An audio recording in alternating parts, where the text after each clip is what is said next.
Bismillahirrahmanirrahim. Assalamualaikum warahmatullahi wabarakatuh. Apa kabar semuanya? Berjumpa lagi.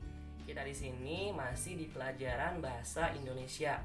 Nah, sebelumnya kita sudah membahas tentang cerita fiksi ya. Nah, mari sekarang kita lanjutkan kembali.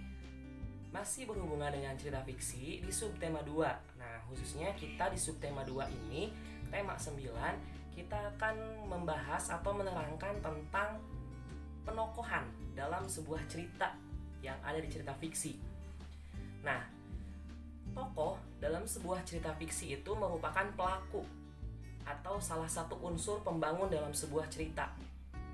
Tokoh juga berfungsi sebagai pembawa pesan, amanat, ataupun moral yang disampaikan dari sebuah cerita tersebut. Tokoh ini juga memiliki peranan masing-masing yang berbeda antara satu tokoh dengan tokoh yang lainnya. Kenapa berbeda? Nah, karena nanti kita akan mengetahui bersama tokoh dalam sebuah cerita fiksi itu dapat dibedakan menjadi dua bagian. Apa saja itu? Yang pertama ada tokoh utama, yang kedua ada tokoh tambahan atau pembantu. Nah, yang pertama, tokoh utama ini merupakan tokoh yang memiliki peranan penting karena ditampilkan terus-menerus dalam sebuah cerita dan bahkan mendominasi cerita dalam setiap kejadian atau peristiwa dalam cerita tersebut. Nah, sebaliknya, kalau tokoh tambahan atau pembantu itu merupakan tokoh yang dimunculkan sesekali atau beberapa kali dalam sebuah cerita.